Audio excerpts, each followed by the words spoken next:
We are again. This is Brother Peter with tidbits from the Word. So proud to be with you today. We're going to look at chapter 11 of Hebrews. If you'll take a second while I'm talking, you can find your Bible and open it up to Hebrews. You'll find it right after Timothy in the New Testament. And Hebrews chapter 11. And you're going to be looking at the faith chapter. This is talking about those that have gone on before us by faith.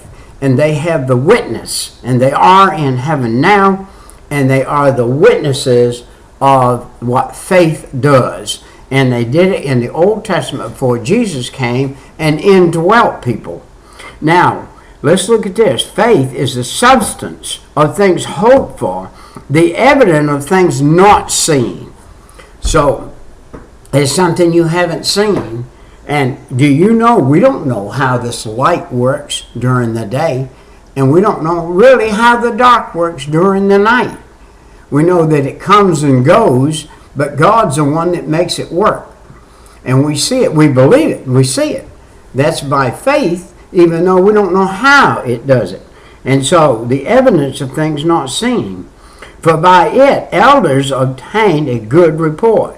Through faith, we understand that the worlds were framed. Now, God framed these worlds with nothing. He took nothing and made something. He spoke it into existence. And they were formed by the Word of God, so that things which are seen were not made of things which do appear. In other words, they were only God could do that. What happened when this earth was made. By faith, Abel, this is the first man now that was ever born on the earth after Adam was created, offered unto God a more excellent sacrifice than Cain, by which he obtained witness that he was righteous, God testifying of his gift, and by it he being dead yet speaketh. How about that? The first man to go to heaven to be with God, Abel, and went to heaven off this earth to be with God. By faith, Enoch was translated that he should not see death, and was not found because God had translated him. For before his translation, he had this testimony, that he pleased God. Do you have a testimony of pleasing God?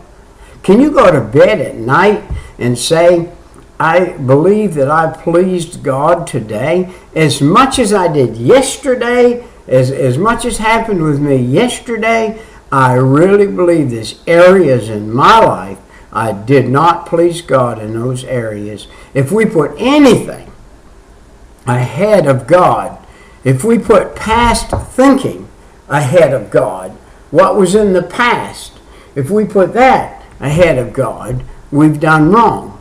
So we can't afford to put anything ahead of God. If we have a problem, we need to give it to God and say, God, you take care of that. Help me to get it out of my mind and out of my life and out of my way, and so I can worship you, so I can do what you would have me do. Sometimes we get ashamed of ourselves. That's what happened to me yesterday.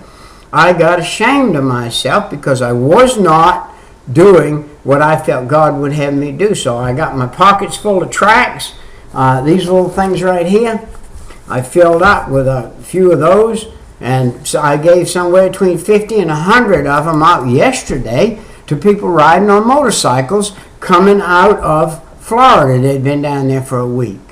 And God opened the door and blessed. I had a good time talking with those fellas. And then I met several people that were in the military, and some that had retired tags on their cars. And I told them, I appreciate them. I appreciate them being who they are, doing what they're doing. Not that it matters a whole lot that one little old white-haired man says, I appreciate you, but you'd be surprised how many people do not say that.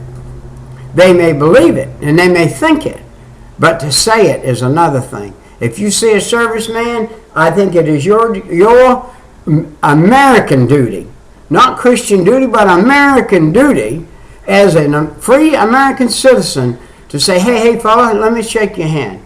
I want to thank you for serving for me, that I don't have to be under bondage of another country because you are serving. Listen, God has a way of making a country work.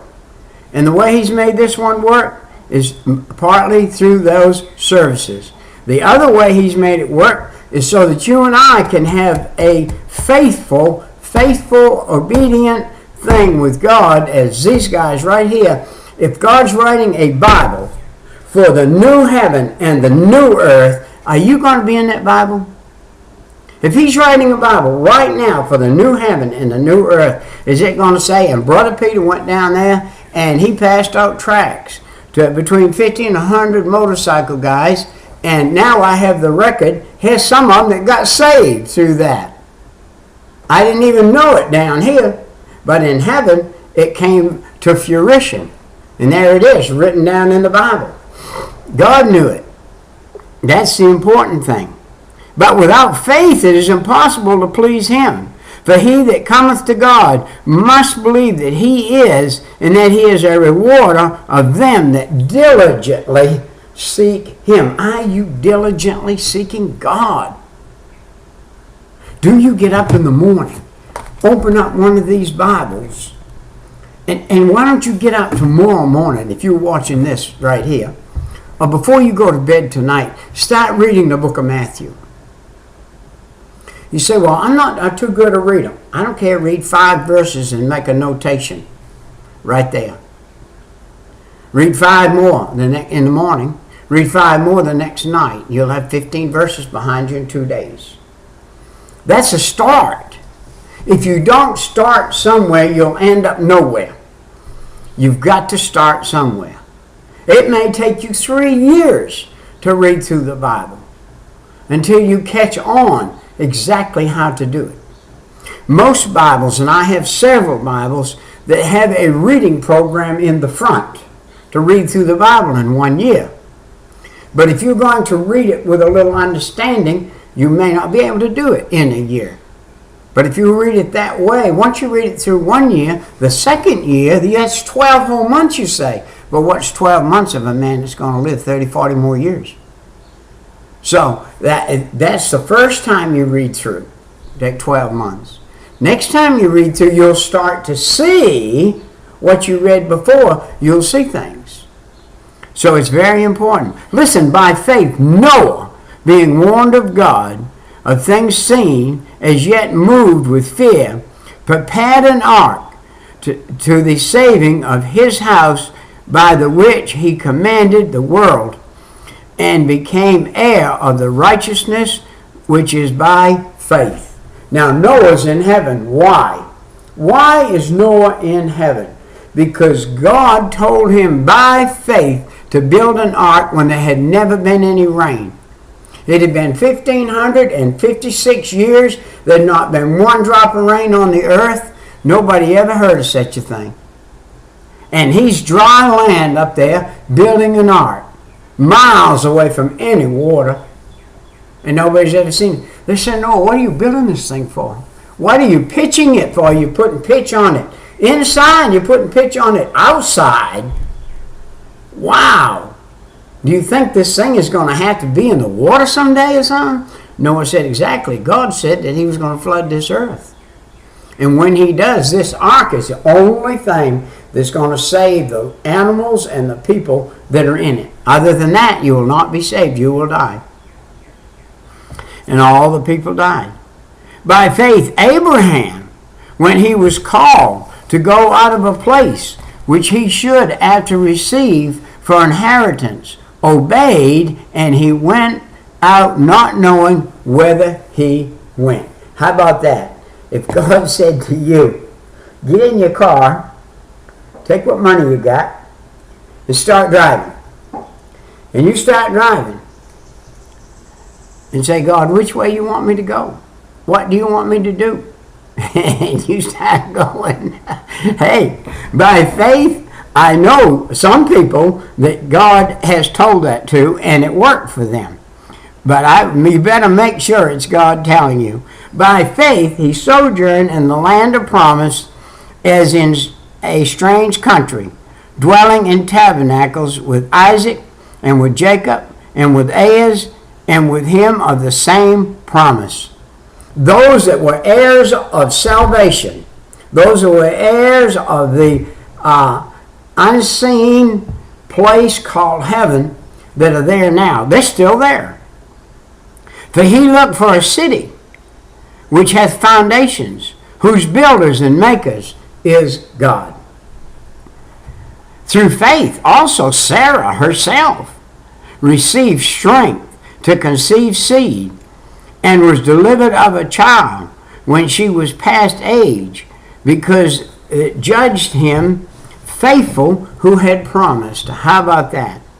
Therefore sprang there even of one, and him as good as dead, so many as stars of the skies, and a multitude as the sand which is by the sea, innumerable. An innumerable number. Innumerable. Do you know there's an innumerable number in heaven already? There's a number innumerable. I mean, so far multiplied that you can't calculate it. Say, how about 500,000 million? 500,000 million. That's quite a number, isn't it? But this number is bigger than that. This number is innumerable. And they're in heaven. And they went before us. And they are the picture for us to follow. And they were walking by the law. They didn't have the grace that you and I have. They didn't have Jesus Christ in their heart to keep them from evil. They had to do it themselves. These all died in the faith, not having received the promise, but having seen them afar off, and were persuaded of them, and embraced them, and confessed that they were strangers and pilgrims on the earth. Verse 13 of chapter 5. Hebrews chapter 11, verse 13. I've been over in 5 of Genesis this morning reading about some of these Old Testament saints.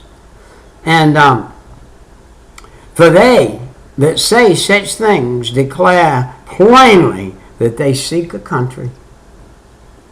Heaven is a country. Another country. A country different than this country. And when we get there, we're going to be in a city, the New Jerusalem, for around 1,000 years. And during that 1,000 years, we're going to have access to this earth and to those group of people that are replenishing this earth. In 1,000 years, people are going to replenish this earth again and have the opportunity to die and go to heaven or die and go to hell. It's going to be a choice again for them, even though this earth is going to be ruled with a rod of iron. There's going to be a king here. His name is David. And he is the same David that was a king on this earth at one time before. Under this time, he's going to rule with a rod of iron. He's going to be a little different king than he was. Just think how much more intelligent he's going to be than he was when he was here. But listen, he knew the promise of heaven.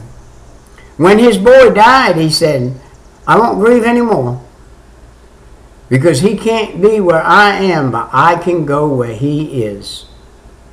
How about that? And so they all died in faith, not having received the promise yet.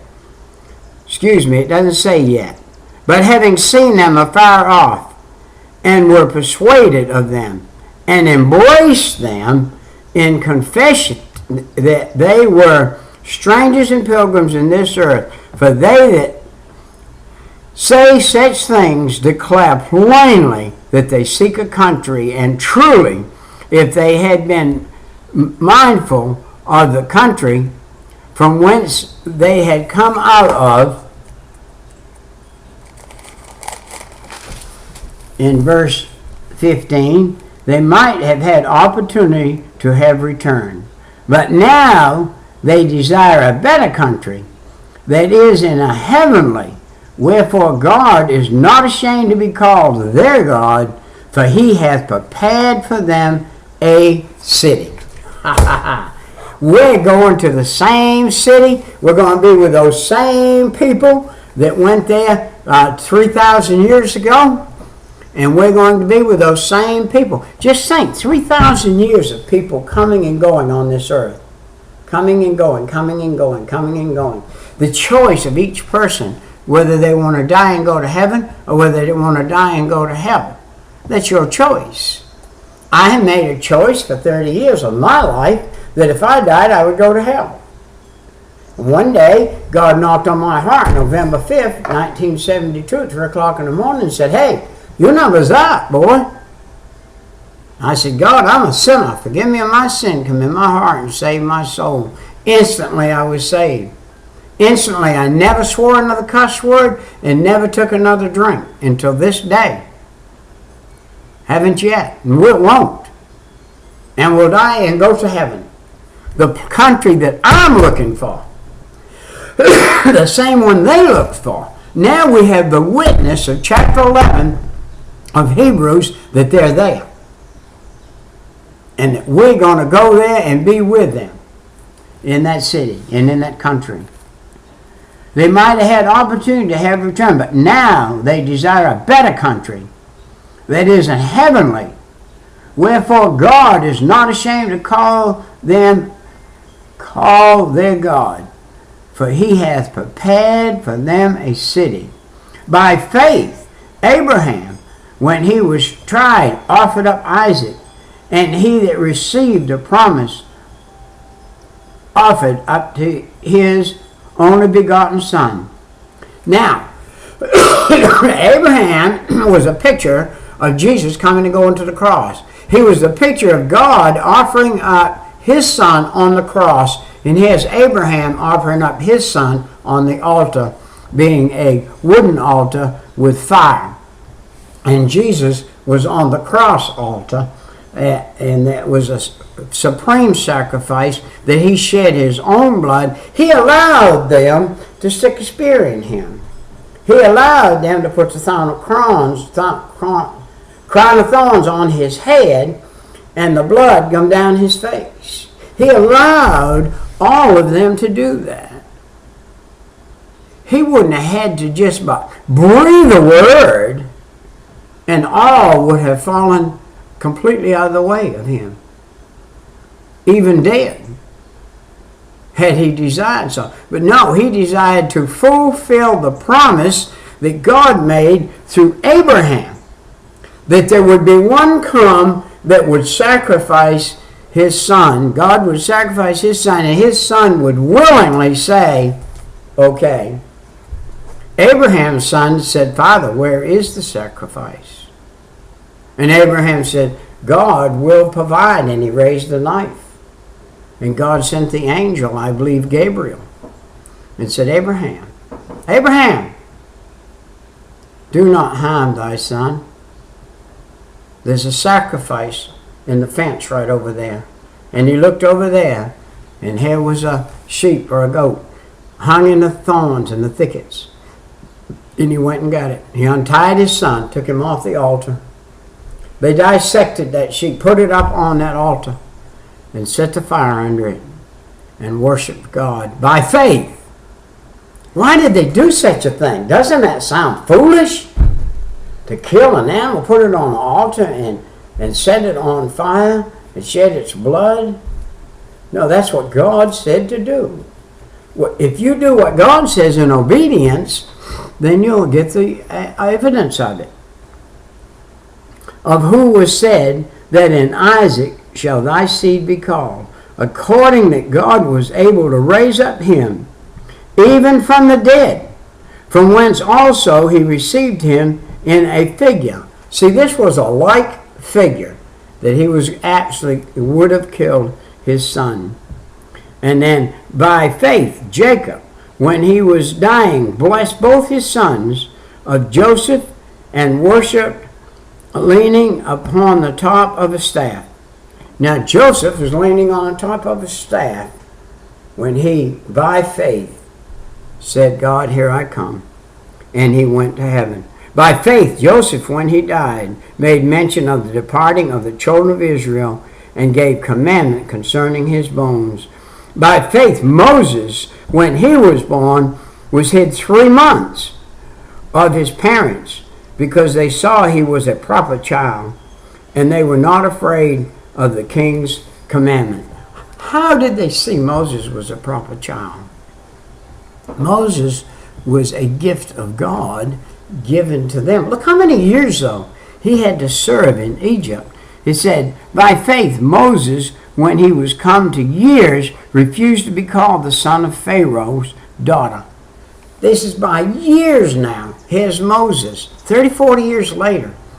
And he, by faith, says, I'm not going to be called the son of Pharaoh's daughter. I know who I am. I am a Hebrew. I am not an Egyptian.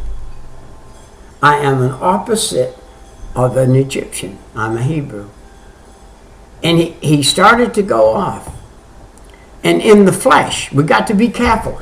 Be careful of the flesh. In the flesh, he saw an Egyptian kill a Hebrew. He walked over there. He had been trained in all the martial arts of Egypt. And he walked over there and he slew that Egyptian and buried him in the sand. Little did he know there was another man watching. And that other man brought a railing accusation against him. Said, Moses, I'm fixed to go tell Pharaoh what you did. You killed one of his subjects. So Moses banished himself off into the mountains for a period of time. God was still going to use him. God was still going to take care of him. God was still going to meet the need. And so God did. Now, choosing rather to suffer affliction with the people of God to enjoy the pleasures of sin for a season, esteeming the reproach of Christ greater riches than the treasures in Egypt, for he had respect unto the recompense of the reward. By faith he forsook Egypt, not fearing the wrath of the king, for he endured as seeing him who is invisible. Moses got a picture of God put into his heart and his mind. That picture of God he got put into his heart and his mind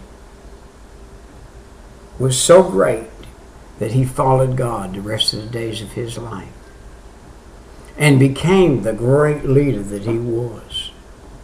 Was it an easy life? Absolutely not. But it was a godly life for Moses. Through faith he kept the Passover and the sprinkling of the blood, lest that he be destroyed, the firstborn should touch them. By faith they passed through the Red Sea, as by dry land, which the Egyptians, essaying to do, were drowned. God opened the sea. Hey, there's 3 million, 3 million people, Israelites. 74 went into Egypt. 2.5 to 3 million came out 40 years later. They're going across this dry seabed that's probably a mile or more wide, and they're a mile or more wide in their crossing. Even at that width, it would have took them a day and a half or so, a day and a night perhaps. It wasn't a quick period of time. I don't know of anybody who has ever put a period of time on it. But here it is. Now, they get to the other side. They built an altar, and they sacrifice. And then here comes the Egyptians. The Egyptians are coming across that dry seabed. And I'm sure that God allowed them to get completely to the other side, so they filled the seabed with Egyptians. And then God turned the water loose. Can you see this water standing up? A mile high, maybe, God's holding it back. I know we have a picture on TV and all this stuff of the wind blowing it and all that stuff. No, God stacked it up. He took his hands. He put one hand over here, one hand over here. He swept the mud off the bottom of the sea. He stood the water up and he held his hands there. And he said, go ahead, y'all cross. It don't matter how long it takes. And they crossed as human beings like turtles, all laden down, the camels and the sheep and the goats, everything laden down with bundles, the two-wheel carts, everything they had, all laden down with stuff they had got from the Egyptians. And they got on the other shore.